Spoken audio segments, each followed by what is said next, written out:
Liefste gemeente, maak asseblief julle Bybels oop by Efesiërs hoofstuk 2 verse 1 tot 10 as julle dit toegemaak het. Ons gaan vandag aan met ons studie deur die boek van Efesiërs hoofstuk 2 verse 1 tot 10 en die tema wat ek met julle bespreek vandag vanuit hierdie gedeelte is God se kragtige werking in die gelowige se wedergeboorte. Ons het laasweek gekyk in hoofstuk 1 vers 19 tot 23 na God se kragtige werking in ons Here Jesus Christus se verhoging. Vandag bespreek Paulus in ons teks God se kragtige werking in die gelowige se wedergeboorte. En ek wil met die deur by die huis inval en vir julle sê, God wil ons inlig vandag omtrent sy kragtige werking in of vir ons wat glo. Naamlik dat hy ons deur 'n ontsettende magsvertoon wederbaar het. Dit wil sê geestelik lewend gemaak het. Geestelik opgewek het uit ons doodsheid. En dat hy vir ons 'n besonderse posisie gegee het deur die hemelvaart van ons Here Jesus Christus. En die Here wil ons inlig hieromtrent vanmôre sodat ons nie onkundig sal wees oor hierdie kosbare, hierdie heerlike werklikheid nie.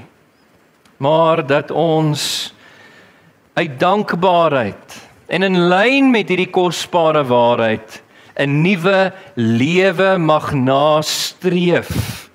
'n Nuwe lewe wat gekenmerk is deur goeie werke wat God vir ons voorberei het, dat ons daarin sou leef tot sy eer. Met dit gesê, kom ek bid vir ons gemeente en dan delf ons so 'n bietjie in die teks. Ons besonderse, heerlike, gewaardeerde, geliefde, groot, hoog verhewe, ewige, onveranderlike, almagtige God en hemelse Vader, ons nader in Christus Jesus met waardering, met nederigheid, met opgewondenheid, Here, dat ons u woord voor ons oop mag hê vanoggend, om dit te bestudeer, en Here, deur die werking van u Gees, deur die woord, Here, gehelp mag word tot 'n dieper begrip van wie u is, en van u werking in ons. Here, ons kom erken ons afhanklikheid, dat u ons moet verlig vir dit wat u geïnspireer het, geopenbaar het in u woord. Doen dit vir ons, asseblief, Here. Verruim ons harte, ons gedagtes, brand hierdie dinge in op ons, werk in ons midde, terwille van u eer. Vanoggend en ook ons verdieping in u waarheid. Dit is ons gebed, dit is ons opregte, gelowige vertroue en verlange, Here, dat u ons sal groei, dat u ons sal bring tot die kennis van die waarheid, 'n akkurate kennis, soos u dit wil, in Jesus se naam. Amen. Gemeente, heel eerste punt wat Paulus bespreek is die rede vir wedergeboorte. Hy bespreek heel eerstens in ons teks die rede vir wedergeboorte. Kyk saam met my in julle Bybels asseblief en hou julle vinger in die teks soos wat ek daardeur werk vanmôre.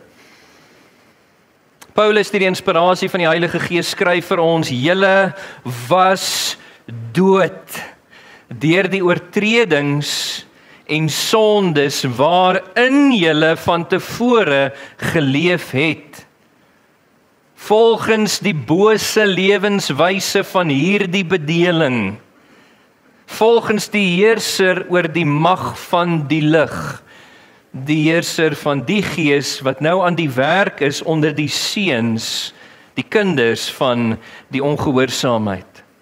Ons almal het van tevore soos hulle opgetree, toe ons die begeertes van ons sondige aard, ons sondige natuur en van ons gedagtes uitgeleef het.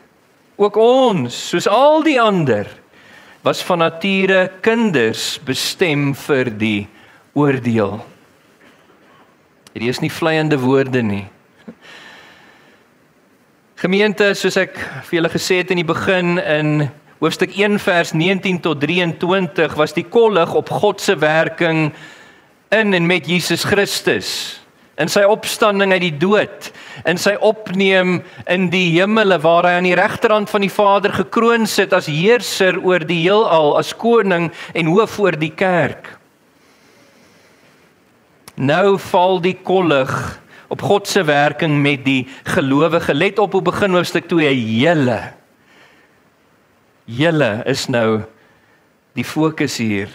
En Paulus herinner die Efesiër gelowiges sy oorspronklike gehoor, maar ook vir jou en my vandag herinner hy aan ons geestelike kondisie voor ons redding. Naamlik dat jy en ek was geestelik dood. Hoe weet ons dit? Wel, soos bewys deur die oortredings en die sondes waarin ons geleef het verlede tyd.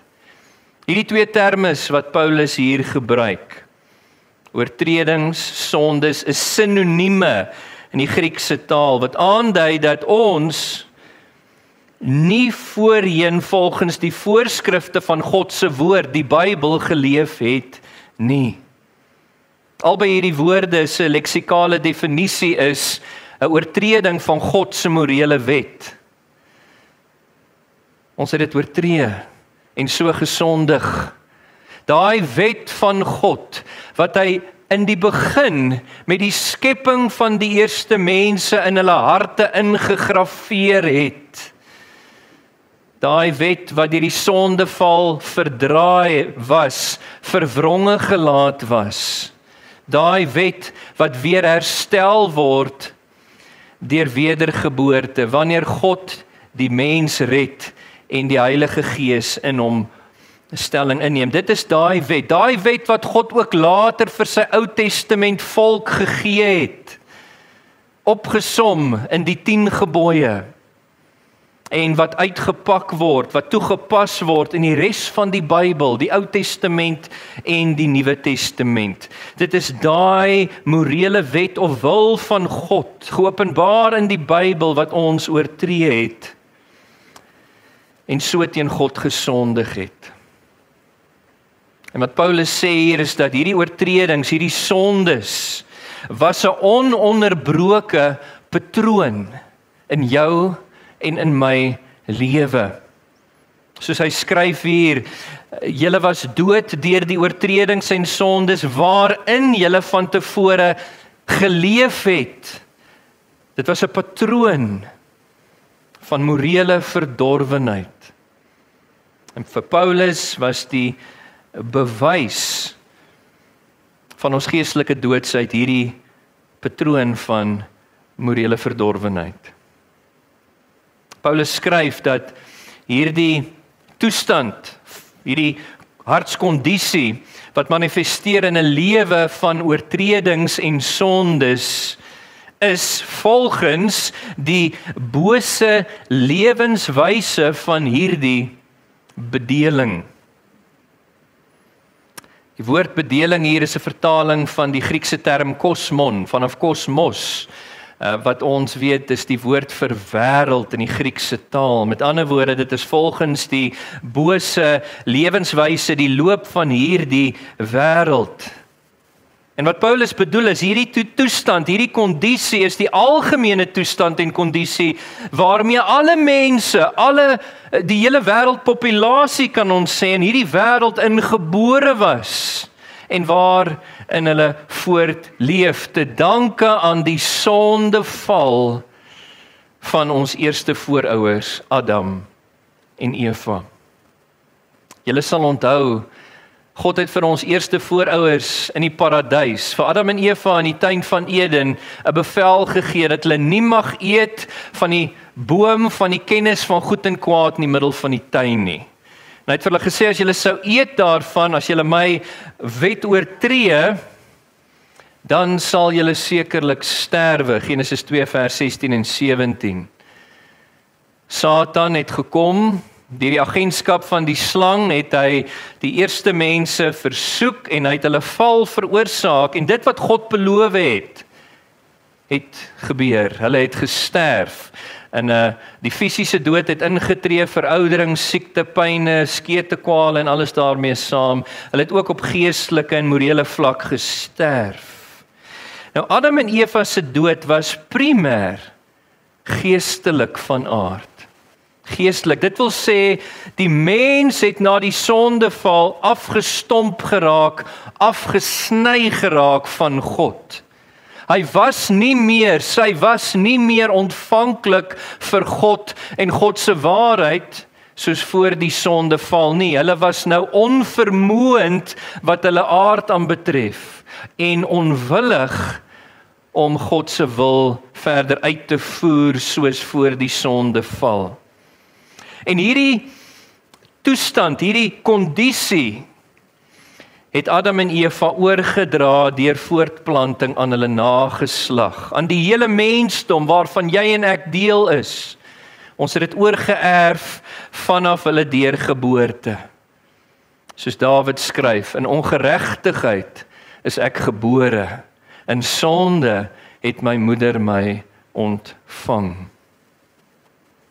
Dit is die loop, die bose lewenswyse van hierdie bedeling, in sonde gebore, in sonde leef die ongelowige voort. En wat Paulus aangaan hier om te sê is dat nie net was Satan verantwoordelik vir die mensdom se aanvanklike val in sonde nie, maar hy gaan aan deur die eeue van wêreldgeskiedenis om 'n konstante invloed op mense uit te oefen. Daarom word hy genoem in tekste soos 1 Johannes 5 vers 19, die God van hierdie wêreld. Hy oefen 'n invloed uit om mense in daardie sonde toestand, in daardie kondisie te hou. Soos hy skryf hierso, hulle geestelike dood is volgens die heerser van die gees wat nou aan die werk is onder die seuns of kinders van die ongehoorsaamheid. Die heerser van die lig, verwysend na Satan. Julle sal oplet hier, Paulus noem hier die ongelowiges in die wêreld, die seuns of kinders van ongehoorsaamheid. Hy doen dit want weens hulle geestelike doodsheid, weens hulle gevolglike morele verdorwenheid, soos gesien in hulle oortredings en sondes, en weens Satan se invloed op hulle, kan hulle nie en wil hulle nie hulle self onderwerp aan God nie.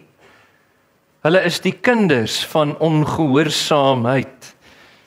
Hulle kan nie, hulle wil nie hulle self onderwerp nie, hulle lewe volgens die bose lewenswyse van hierdie bedeling, soos hy sê, van hierdie wêreld, in ope, of selfs nie so ope, rebellie en vyandige gesindheid teen God. Kyk, nie alle ongelowiges se rebelsheid en vyandige gesindheid teenoor God is so voor die hand liggend nie. Sommige is uitgesproke en jy sien dit duidelik manifesteer in hulle gedrag. Ander is weer baie gesofistikeerd, hulle steek hulle doodsheid en morele verdorwenheid goed weg. Maar wat Paulus hier sê is, dit is deur die bank universeel waar van alle mense wat in hierdie wêreld ingebore word. Geestelik dood deur die oortredings en sondes waarin jy geleef het, volgens die bose lewenswyse van hierdie wêreld, volgens die heerser oor die mag van die lig. En net ingeval enige ene beswaar sou wou maak deur hierdie omvattende universele insluiting, beaam Paulus hier in vers 3 se begin, ons almal het van tevore soos hulle, die ongelowiges in die wêreld, opgetree. Ons almal het, dit wil sê geen mens het hierdie realiteit vrygespring nie. Aangesien selfs die gelowige deel van die mensdom is wat in Adam geval het en sy en Eva se toestand en kondisie deur geboorte oorgeerf het. Ek meen Paulus se oorspronklike gehoor en ons vandag hoef maar net terug te dink aan die patroon van ons lewe voor ons redding? Wat was die algemene patroon van jou lewe? Wat was die algemene ingesteldheid wat jy gehad het teenoor God, sy wil, sy waarheid? Ons was, net soos wat hulle steeds vandag is, slawe van die begeertes van ons sondige aard. Paulus sê dit hier. Kyk na vers 3, ons almal het van tevore soos hulle opgetree toe ons die begeertes van ons sondige aard en van ons gedagtes uitgeleef het. Ons was nie onderdanig aan God nie. Ons was voortgedryf deur die begeertes van ons verdorwe natuur. En wat Paulus hier sê is dat ons ook, net soos die ongelowiges in die wêreld, sou ons uiteinde dieselfde as hulle sin wees, naamlik die regverdige toorn van God, wat ons sou moes beleef, wat behels die ewige dood in die vure van die hel, soos hy sê hier, ook ons, soos al die ander, was van nature kinders, bestem vir die oordeel. Elkeen wat weier om tot bekering te kom van sy sondes, wat weier om sy geloof te plaas in Jesus Christus as verlosser en as Here vir redding, bly 'n kind bestem vir die oordeel, soos Paulus hier sê. En hulle sal by die laaste oordeel veroordeel word vir hulle ongeloof en ongehoorsaamheid aan die evangelie. En hulle sal verdoem word tot 'n ewigheid sonder God in die hel. Geliefde, hier wil ek 'n toepassing maak en ek wil vir jou sê, dit was waar van ons. Ons was geestelik dood, ons was afgestomp, afgesny van God. Ons was nie ontvanklik vir die Here en sy waarheid nie. Ons was nie vermoënd nie, ons was nie gewillig om sy wil uit te voer nie. En saam met hierdie doodsheid was ons moreel verdorwe, oortredings van God se wil. Ons sondes, dit was die patroon van ons lewe, volgens die bose lewenswyse van hierdie wêreld. Ons was deel van die kinders van ongehoorsaamheid. Ons was onder die invloed van Satan. Ons was slawe van die begeertes van ons aard. Ons was bestem vir die oordeel. Dit was ons. En God het nie nodig gehad om enige een te red nie. Hy kon ons oorgelaat het aan ons verdiende lot, ons verdiende loon, soos wat hy gemaak het met die engele wat in die begin saam met Satan opgestaan het en gerebelleer het. Hy kon, maar aangesien God, wie groot is in barmhartigheid en liefde, aangesien hy 'n soewereine besluit geneem het, as deel van sy volmaakte raadsplan, voor die skepping van die wêreld alreeds, aangesien hy daai besluit gemaak het om 'n oorblyfsel vanuit die groter mensdom wat in sonde sou val, te red vir homself as sy eiendomsvolk, as sy kerk, was hy genoodsaak om met daai oorblyfsel te handel in Jesus Christus, wat hy ook gedoen het, om hulle lewend te maak, om hulle op te wek vanuit hulle geestelike doodsheid en morele verdorwenheid, deur wedergeboorte. Wedergeboorte. Wat 'n besonderse woord. Dit is daardie bonatuurlike wonderwerk van God die Heilige Gees in die hart van die gelowige, waardeur God die gelowige effektiewelik vanuit die bose lewenswyse van hierdie bedeling en wêreld uitbring. En dit bring my by my tweede punt vanoggend. Die realiteit van wedergeboorte. As jy kyk na die rede vir wedergeboorte, volgende kyk ons na die realiteit van wedergeboorte. Let op saam met my in julle Bybels weer. Vers 4, Paulus gaan aan om te sê, maar, kontrasterende voegwoord hier, maar God, ryk in barmhartigheid, het ons, alhoewel ons dood was as gevolg van die oortredings, op grond van sy groot liefde, waarmee hy ons liefgehad het, het hy ons saam met Christus lewend gemaak. Uit genade is julle verlos. Hoe besonders. Amen, halleluja. Ja, hy het ons in Christus Jesus saam opgewek en saam laat sit in die hemel, sodat hy in die tye wat kom bewys kan lewer van die alles oortreffende rykdom van sy genade deur sy goedheid aan ons in Christus Jesus.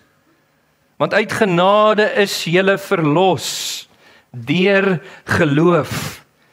En juist dit kom nie uit julle self nie, daar's niks bygedra van ons kant af nie, dis die gawe van God geheel en al.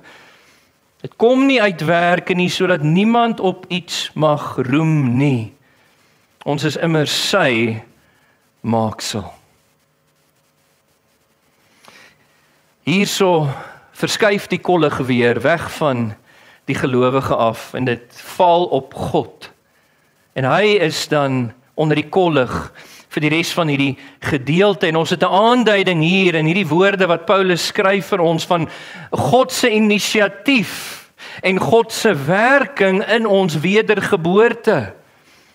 Soos hy skryf, maar God wat ryk is in barmhartigheid het ons, alhoewel ons dood was as gevolg van die oortredings, op grond van sy groot liefde waarom hy ons lief gehad het, hy het ons saam met Christus lewend gemaak.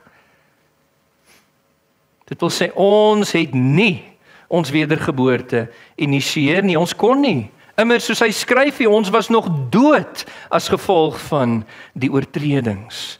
Ons het nie God gesoek nie, soos Paulus op 'n ander plek skryf, daar's niemand wat God soek nie. Ons was rebels, ons was vyandig gesind teenoor God. Ons was nie eens ontvanklik vir hom in ons geestelike dood, moreel verdorwe toestand nie. Ons was gekant teen God, teen sy evangelie, teen sy heerskappy oor ons lewens. Ons wou ons eie God wees. En daarom moes God ons wedergeboorte van sy kant af initieer. En hy moes dit ook deurvoer. Van begin tot einde, hy moes die eerste treukie gee en ook elke liewe treukie daarna, anders sou ons nooit wedergebore word nie. En dit beklemtoon Paulus vir ons deur herhaaldelik die woord genade te gebruik in ons teks. Kyk na die einde van vers 5, hy sê uit genade is julle verlos. In vers 8 sê hy dit weer, want uit genade is julle verlos deur die geloof. Dit kom nie uit julle self uit nie. Dit is die gawe wat God gee deur genade. Dit kom nie uit werke nie, sodat niemand op iets mag roem nie. En hy sê dit prompt uit in vers 10 se begin, ons is van begin tot einde sy maaksel, sy herskepping. Al wat ons bygedra het, is ons eie oortredings en sondes volgens die teks. En geliefdes, die lering wat Paulus hier bied oor God se soewereiniteit en verlossing is so belangrik vir ons. Want God het geweet, eerstens, nie net kon ons nie ons eie wedergeboorte initieer nie. Ek meen, as God vir jou en my moes wag om onsself uit ons geestelike dood, moreel verdorwe toestand uit te haal, op te lig wat onmoontlik is, sodat ons positief kon reageer op die evangelie, sou hy nou nog gewag het. Sou hy tot in ewigheid moes wag en niemand sou gered raak nie. Ons kon dit nie uit onsself initieer nie, en buiten van dit het God ook geweet, tweedens, dat as ons enige iets sou moes bydra vir ons redding, enige vorm van verdienste of meriete, sou ons hom nie meer prys vir die rykdom van sy genade, soos vers 7 sê nie. Ons sou roem in onsself, want dit is die aard van die vlees. Ons sou onsself op die skouer tik vir hoe oulik ons was, om Jesus se verlossingswerk aan te vul vir ons redding. Ons sou dit doen, en daarom sê Paulus hier prompt uit in vers 9, dit kom nie uit eie werke nie, hy beklemtoon dit. sodat niemand enigiets het om op te roem nie. Dis genade van begin tot einde. En Paulus beklemtoon ook wat die tweeledige motief van God was in ons wedergeboorte. 'n tweeledige motief. Aan die een kant sê hy hier in vers 4, maar God wat ryk is in barmhartigheid, het ons op grond van sy groot liefde, waarmee ons liefgehad het, saam met Christus lewend gemaak. Hoe besonders. Dit wil sê nie omdat jy en ek so oulik was nie, immers ons was nog dood deur die oortreding, soos hy hier sê.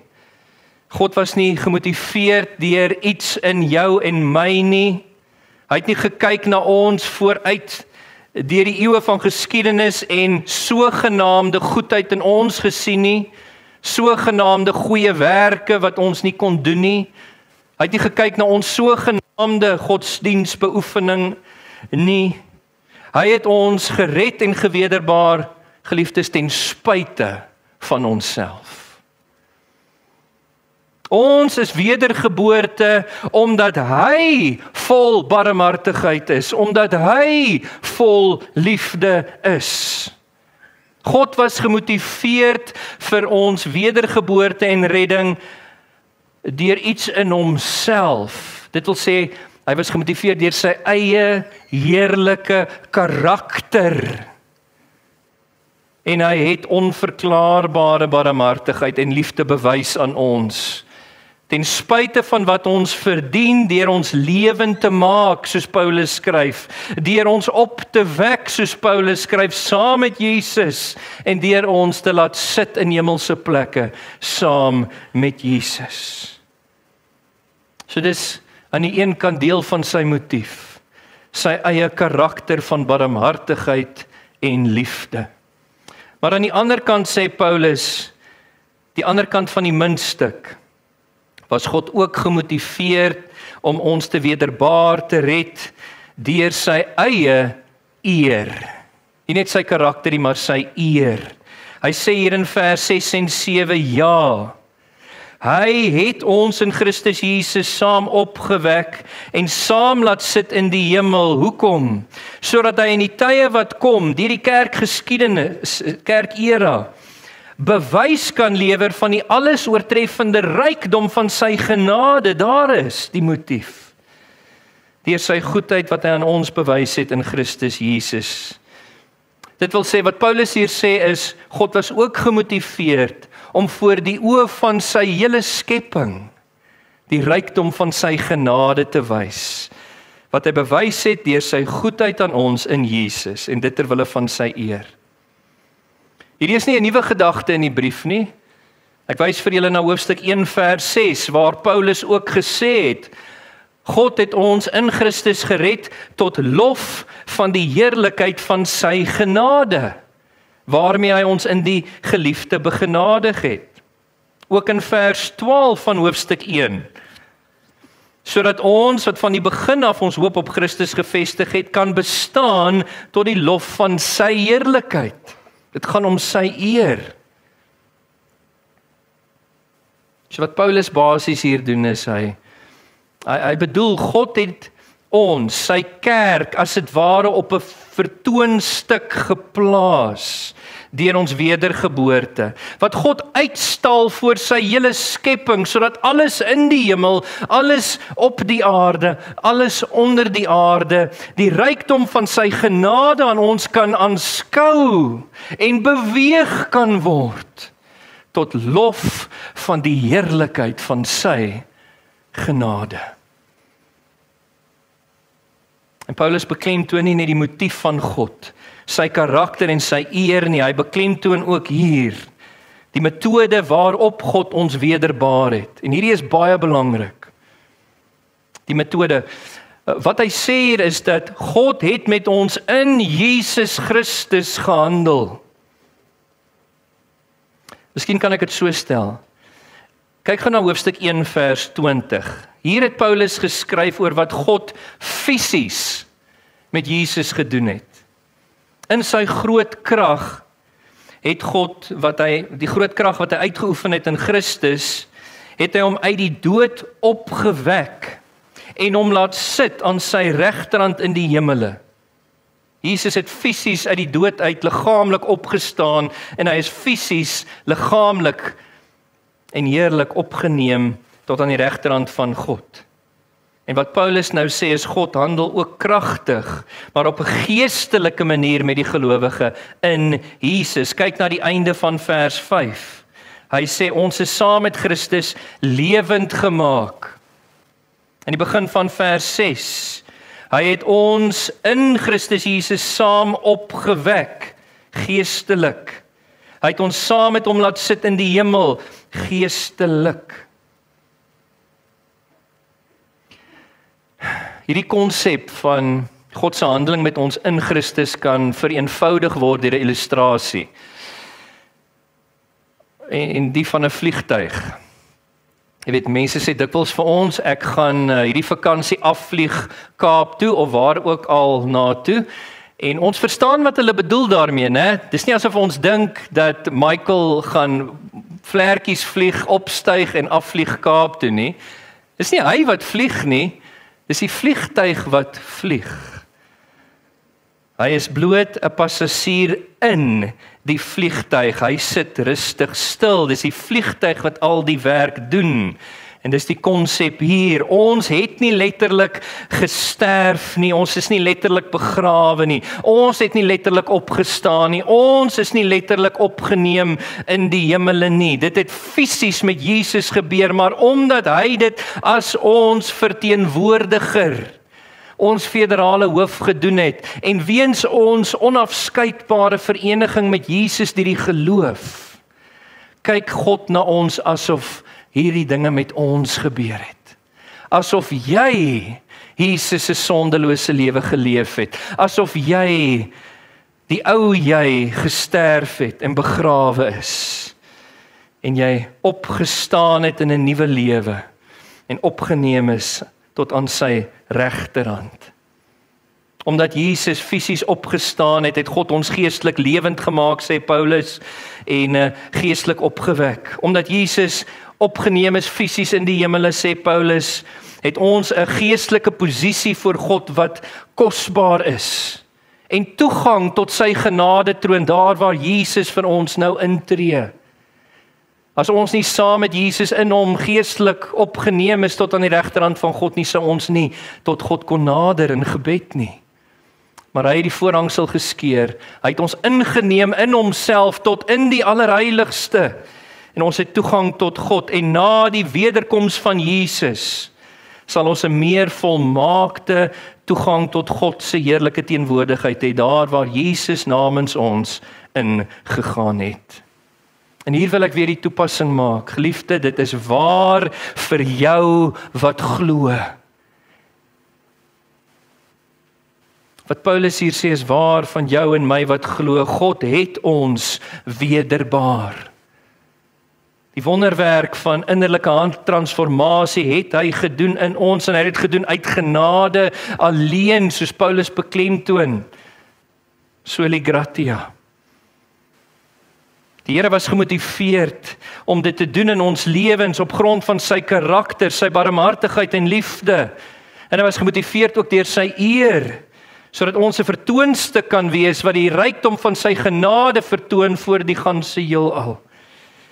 En hy het dit gedoen deur met ons te handel in Jesus Christus, deur sy opstanding uit die dode en sy hemelvaart. Solus Christus. En dan heel aas blink dit my by my derde punt. En kortliks wil ek net hier sê, omtrent die resultaat van wedergeboorte. Ons het gekyk na die rede vir wedergeboorte wat Paulus bespreek. Ons het gekyk na die realiteit van wedergeboorte wat hy bespreek. En nou helaas na die resultaat van wedergeboorte. Kyk gou saam met my weer in julle Bybels na vers 10. Ons is immers sy maaksel, geskep of herskep in Christus Jesus om goeie werke wat God voorberei het te doen en daarvolgens te leef. Wat Paulus basies sê is dat die uitkoms van God se handeling met ons in Jesus Christus vir ons wedergeboorte is 'n algehele transformasie. 'n Herskepping kan ons dit noem, soos hy dit hier noem in vers 10. Dit wil sê dat God het van ons deur ons wedergeboorte gemaak 'n nuwe mens, Kolossense 3 vers 10, 'n nuwe skepsel, 2 Korintiërs 5 vers 17. Wat 'n nuwe, 'n veranderde lewe leef. 'n Nuwe lewe gekenmerk deur die goeie werke wat hy hier noem, die goeie werke van gehoorsaamheid aan God se woord, terwille van sy eer. Ons is sy maaksel van begin tot einde, geskep in Christus Jesus om goeie werke wat God voorberei het voor die grondlegging van die wêreld alreeds, sodat ons dit sal doen en daarvolgens sal leef. Met ander woorde, die ou lewenspatroon van oortredings en sondes het God beëindig deur ons wedergeboorte uit genade deur geloof in Jesus en 'n nuwe lewenspatroon daar gestel wat ons nou moet navolg. Die lewenspatroon van goeie werke, van gehoorsaamheid aan die woord van God. Ek wil hierdie boodskap afsluit, geliefdes, deur te sê God het ons vandag ingelig omtrent sy kragtige werking in ons, of vir ons wat glo, dat hy ons deur 'n ontsettende magsvertoon wederbaar het, geestelik lewend gemaak het, geestelik opgewek het, geestelik laat sit het in hemelse plekke in Christus. En hy het ons ingelig want hy wil nie hê dat ons onkundig moet wees oor hierdie kosbare werklikheid nie. Maar dat ons in lyn met hierdie waarheid 'n nuwe lewe sal nastreef elke dag uit dankbaarheid vir God se genade, uit liefde vir hom wat ons eerste lief gehad het. 'n Nuwe lewe na te streef gekenmerk deur die goeie werke van gehoorsaamheid wat hy voorberei het, dat ons daarin moet leef ter wille van sy eer.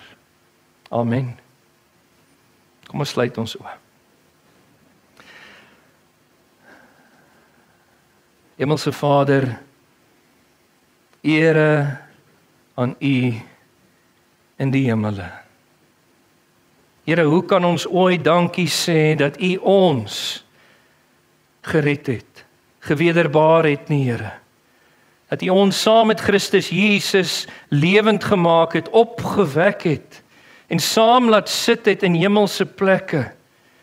Dat U van ons gemaak het 'n vertoonstuk van die rykdom van U genade vir die ganse skepping.